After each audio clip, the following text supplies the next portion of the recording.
Welcome to Penrose Learning, where we make understanding easy. You begin by confirming prerequisites, Xampp and Python 3. X. Open Xampp control panel and start Apache. Note the port number.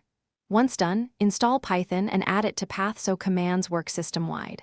Next, enable CGI in Apache or plan to install mod WSGI. CGI is simpler for quick scripts. Mod WSGI performs better for persistent apps. Make sure you can run Python C print OK in your shell before moving on.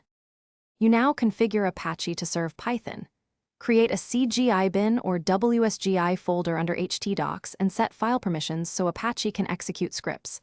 Then write a minimal hello. Py using the correct shebang c/python39/python, exe on Windows and test it via command line. After that, edit Apache config.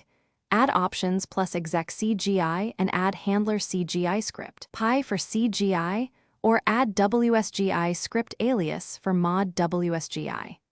Restart Apache to apply these changes and watch the error log for immediate issues. You finish by deploying and testing.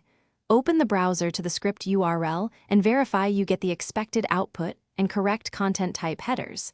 If the page throws a 500, check Apache error. Log for Python tracebacks, shebang mismatches, or permission denials. Adjust file mode or path accordingly. For Flask or Django, first confirm the app runs with its dev server. Then configure Apache as a reverse proxy or use mod WSGI with proper WSGI.